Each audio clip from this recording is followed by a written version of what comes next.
Hey y'all, this is Anthea Scouffas, the Engagement Education Director at the LIED Center of Kansas, and I am so excited to be able to welcome my friend and an amazing artist, Ashli St. Armant, to have some conversation today with us. Ashli, I should say that you're better known as Jazzy Ash, of In some Jazzy circles. Ash, of Jazzy Ash and the Leaping Lizards.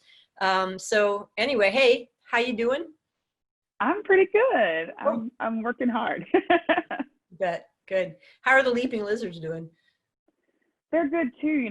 We just recently had a band Zoom just to check in with everybody, and two of our bandmates recently had babies, Oh, cool. and everybody's exploring new projects right now, and we're all trying to make it work, but also I think it's a good time for creativity and Yeah, honing in on family time and things like that too. yeah. Well, great. That's great. So I think I should give folks a little bit of background here.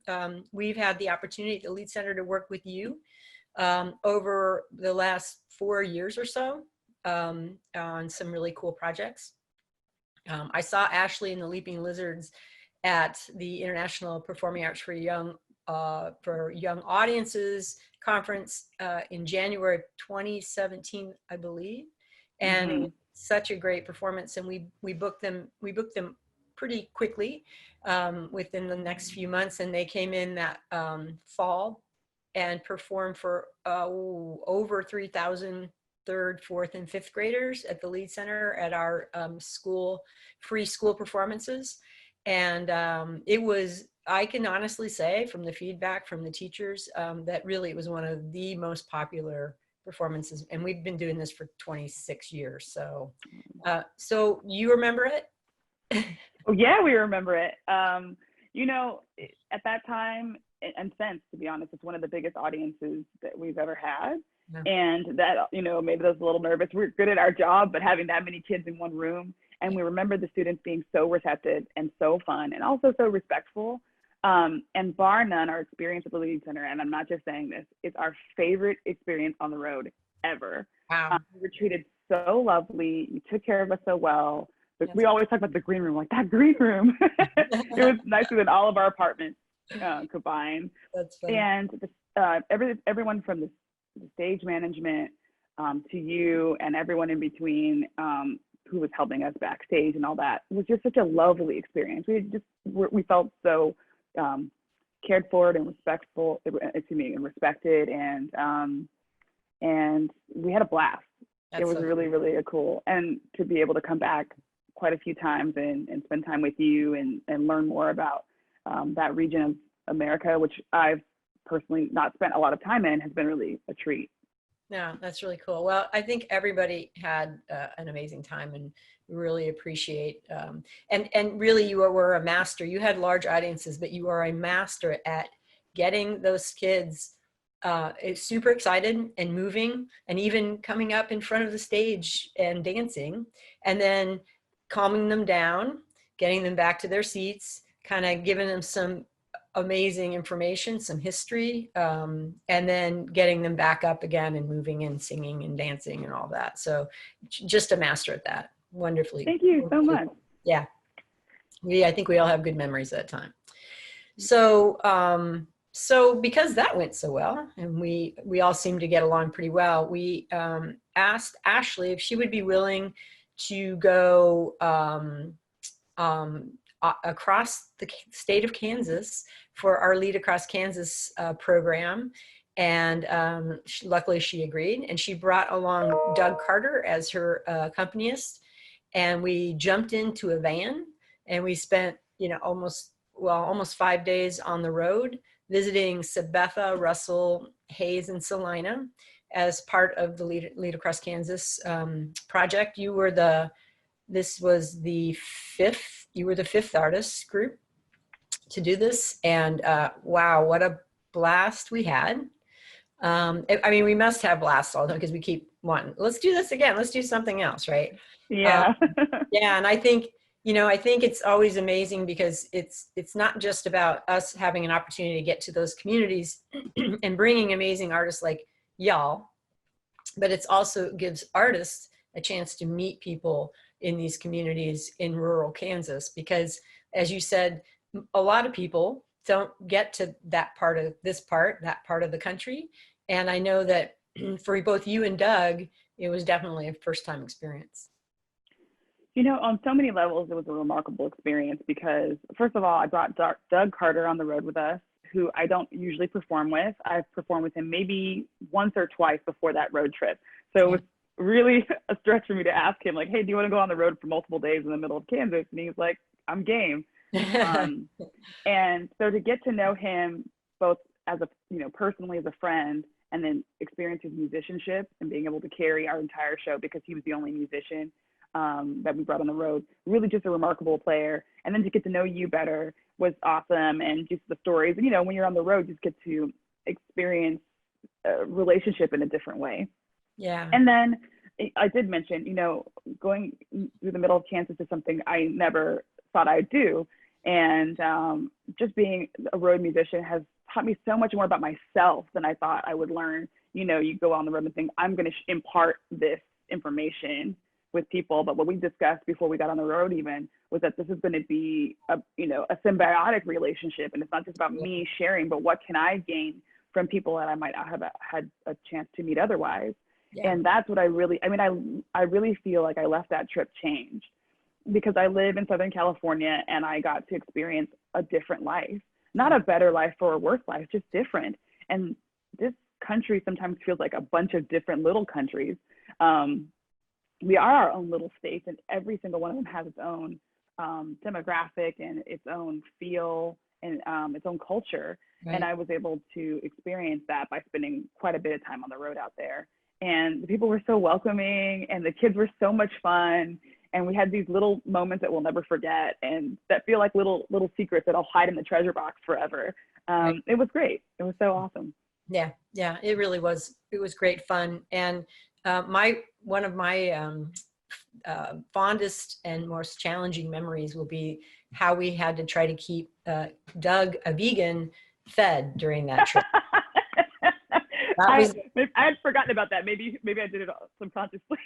Yeah. My memory. That was, but we did find an amazing Mexican restaurant in Hayes, right? That satisfied everyone. So that was really great. There was another spot we went to multiple times.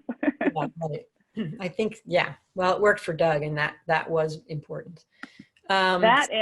It's the coldest I've ever been in my life. And, you know, being from Southern California, it never drops lower than 50 something. Right. And I think it got down to 4 degrees? Right. We had 6. That. Yeah. It was in the single digits, and I'd never experienced single digit weather before. And that was interesting. I mean, I brought my wool socks, but that was still new. That's right. We were all bundled up walking down Mass Street. Mm-hmm. Yeah. Well, you made it. You survived. I did. Both of you. So I need a bumper sticker.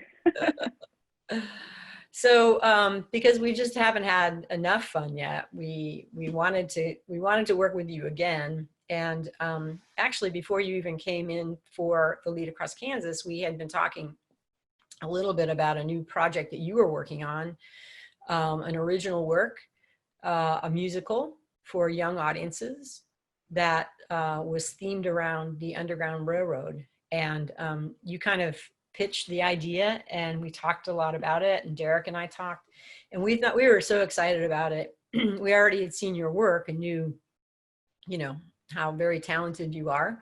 And we also felt that the themes that you were exploring they resonate so deeply here in our area in Douglas County and Lawrence. And also it would fold beautifully into our commitment to school performances and commissioning. And so all of those things kind of came together. And so we get to commission, right? Your work, or we are commissioning your work, and we're really excited about that.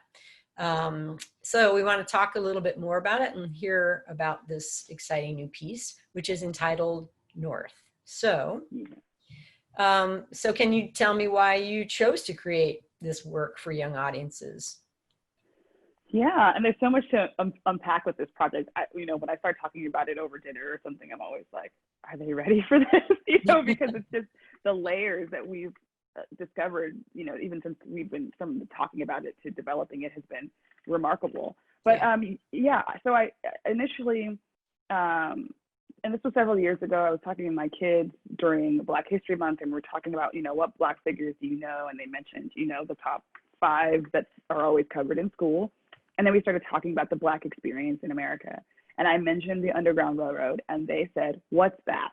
And I was like, what? Like, my Black children in America don't know what the Underground Railroad is. Wow. And I think it eventually was covered later, but just like didn't dawn on me that my kids wouldn't be familiar with it. And even if it was covered, it was very, you know, thin in terms of coverage. And I started thinking a lot about my own children and what they need to know about their own history and my history and the history of Blacks in America, and how very little we know about their experiences. And not only, you know, the individuals and what happened to them, but I really wanted to start thinking about painting a picture that was multidimensional. I think we think of slaves as one people group, that they're all, you know, like they're clones or drones or something like that, that they all have the exact same experience. When the truth is, first of all, there were slaves, but there were people who weren't slaves who were Black in America, and people who had either a slave experience or a freed experience. Even within those communities, there were so many different ways that they expressed themselves, so many different ways that they experienced their, you know, slavery or freedom, and how they found their escape, and the fact that they loved and they laughed and they made music and like all these wonderful things. They had families, they had careers, they had dreams. And so I thought, you know, yes, the Black experience of slavery has been covered in media and in entertainment multiple times, and sometimes in great ways and other ways and not so great ways. So I didn't want to sort of like beat a dead horse and cover the same old story, but rather I said, if I'm going to tackle this, I want to tackle it in a new way. So part of that was, again, creating these multi-dimensional characters, and the other part was putting music to it, because, you know, I had not seen a musical based in this time, and I love a challenge. So just like you know, when I started performing as Jazzy Ashley and the Leaping Lizards, I didn't really know if people were covering early jazz or the history of New Orleans jazz and staging that for kids. There were a few acts, but no one was really specifically doing it for children, and early education. So that was my challenge at that point in my life. And as my kids have gotten older now, that idea has expanded. So how can I talk about the Black experience further back in a deeper way, in a more creative way? And so that's kind of where this project started. Yeah. Well, excited just hearing you talk about it again.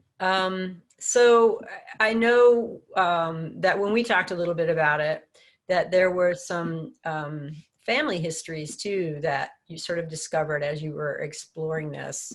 And so I'm kind of interested, could you share a little bit about that? Yeah. So as I mentioned before, it was remarkable. First of all, I wanted to go back just a little bit and say that, you know, when we approached Lead Center about supporting this project, we simply contacted you because of the reasons I mentioned before. We loved our, excuse me, we loved our experience there. We felt supported, and we loved that beautiful stage. And we just thought, what a beautiful place to stage a musical, period. We had no idea that Lawrence, Kansas had such a rich history of being involved in the anti-slavery movement. And I don't know if you plan on touching on that later, but I just thought that was already just so remarkable. Right. So you sent me a book about the history there, and I learned more about Lawrence, and I actually folded some of the plot to match up with with Lawrence, and John Brown is now a character in the story and all that. So then I started talking to more people about the story as I started to develop it. So I wanted to understand more, like what was slavery like, but what was Black life like in the antebellum South, between the late 1700s and the 1800s. This story is based in the early 1860s, but I borrowed stories from the slavery experience as a whole in America. So anyway, I was at a Pride event, and a friend of a friend, we're both sitting on a blanket. Oh, what do you do? And she says, oh, I was I just moved here to San Francisco from New Orleans, but when I lived in New Orleans, I worked as a historian in a plantation, you know, like that people could tour. I was like, oh, that's interesting because I'm writing a musical that's based in slavery times. So we started talking, and she said, have you heard about Maroons? And I said, no, I haven't. And she said, well, you should get this book. I'm going to share it with you because Maroons were these people who they escaped slavery, but instead of escaping north, you know, to non-slave states or to Canada, they would move out into the forests or the swamps and live their lives there, sometimes for just a few weeks and sometimes up to 10 years. And I was like, oh my God, that's fascinating. I'd love to fold that in. So just simply a history book. And so she sent me this book. I actually have it. It's called Slavery's Exile, the story of American Maroons. So I found the text so fascinating, but it's a pretty thick book. And she gave me, by the way, like a stack of 10 or 15 books. So I'm thumbing through, and I get to chapter 6 in this book, which is specifically about Maroons in Louisiana. And there's a section here, and it starts out this chapter that a slave owner, his cow went missing and got stolen. So he sent his slaves out into the wilderness to find out where the cow went, and they discovered this community. And they discovered some people who had run away from the St. Armant plantation, which was 130 miles north of Louisiana. And I froze because just a few weeks before I read this book, for another project, I was in New Orleans, and we went to a plantation tour about 130 miles north of New Orleans. Yeah. And while I was on the plantation tour, I knew my family was from that particular area. And so I started thumbing through some Google search to see like where I specifically could find out where my family was from. And it turns out my family was enslaved on the St. Armand plantation, which was exactly next door from where I was standing. Wow. And it had burned down in the late 1800s, but there was still a plaque there and some information about that plantation.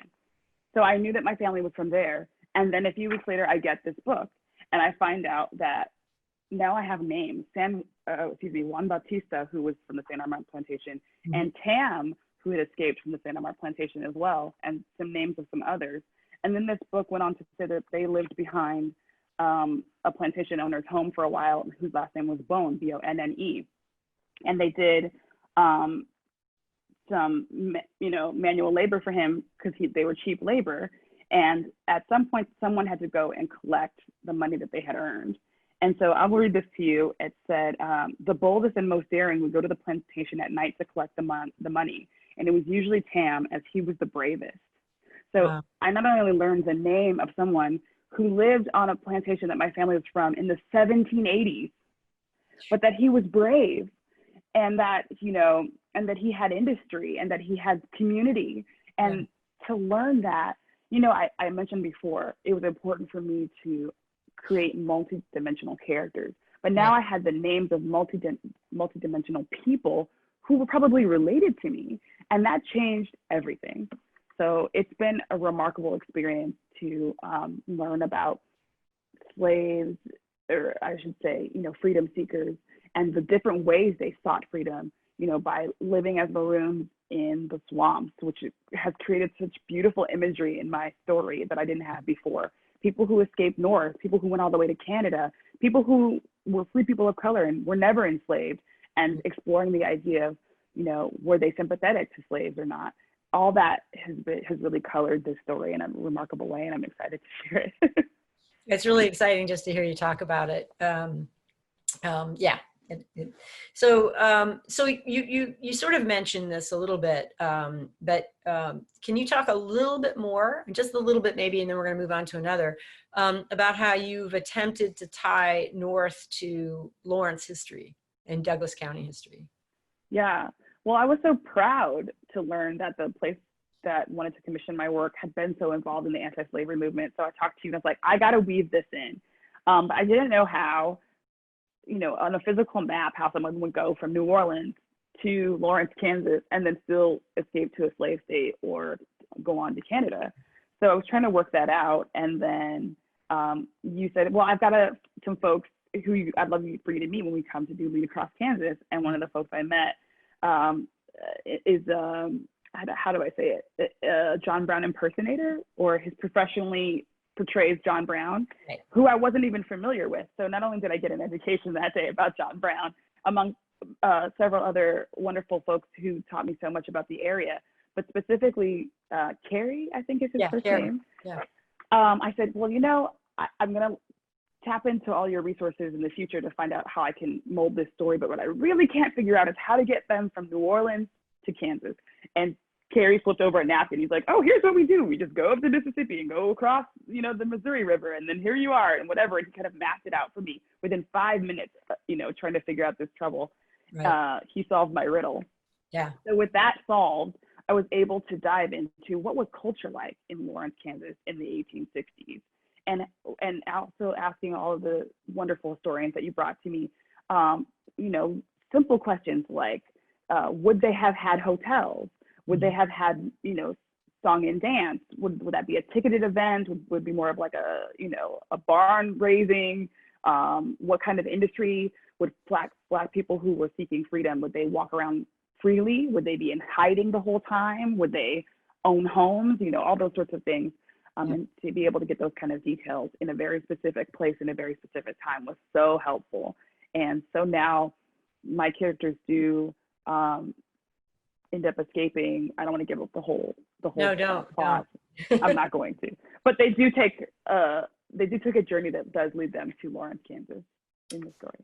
Yeah, we're so excited. It's gonna be so great.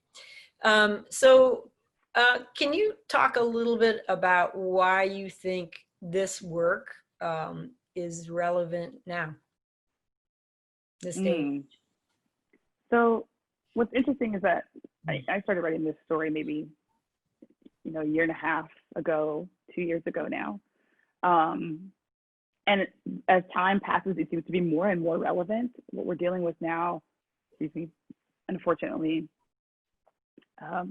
with so many shootings of Black folks in America, and the civil unrest that's happening, and so many people finally being called out for injustice in the workplace and injustices when people, you know, visit stores, and just the experience of being a Black person in America today, and how it relates to the experience that we've had for 400 years, and how each generation carries that heaviness, that weight with them as we continue through the generations. And it's been so hard to explain it. And so I think part of the reason why I created this piece is because I just wanted to explain that how different lives were for 400 years ago, but also how very similar they were to our lives now, and the Black experience now, and how some things have changed and some things have not.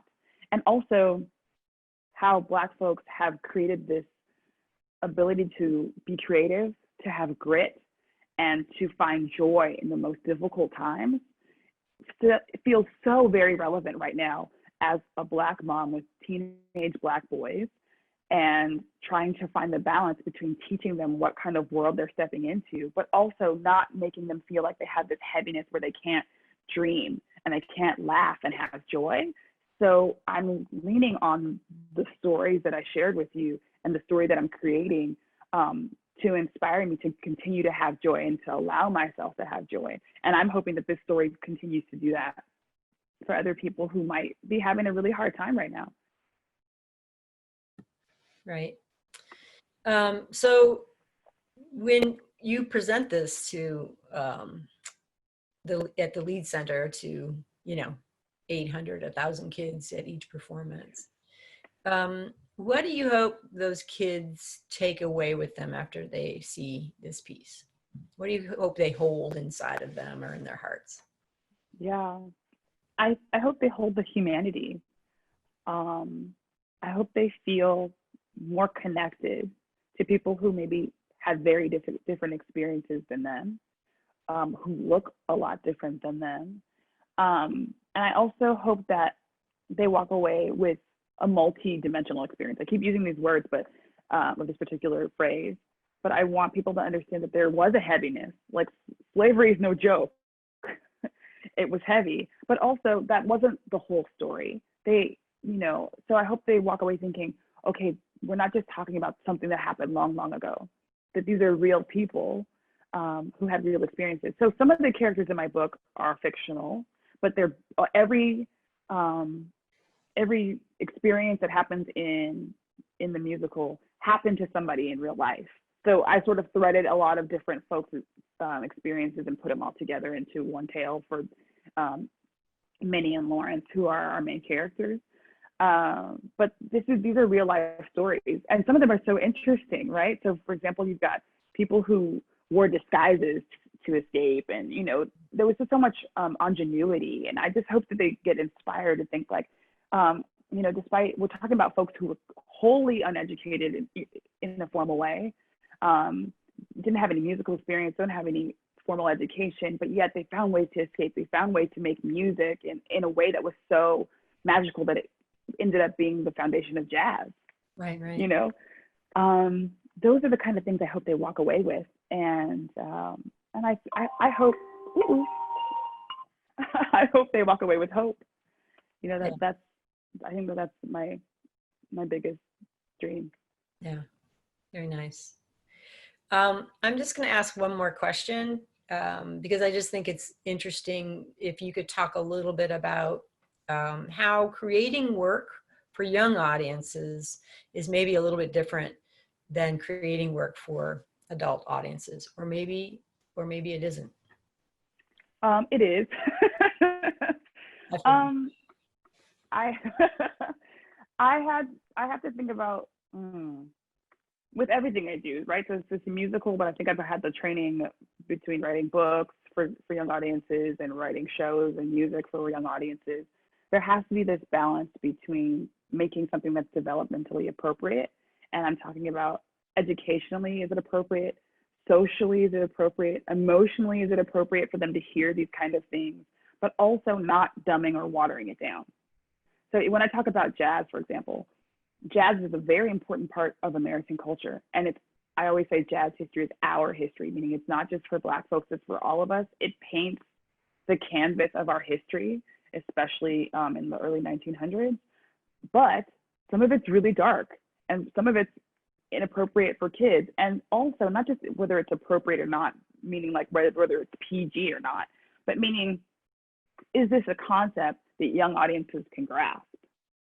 Or is it going to go over their heads? Or are they just going to be frustrated with it?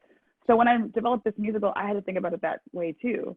And to be honest, I'm so in love with what I've written so far, but it's a draft. So for example, some feedback that we've gotten recently is that right now, I don't know if I've mentioned this yet, but the story is framed around a mother and her son, Minnie, and her son, Lawrence.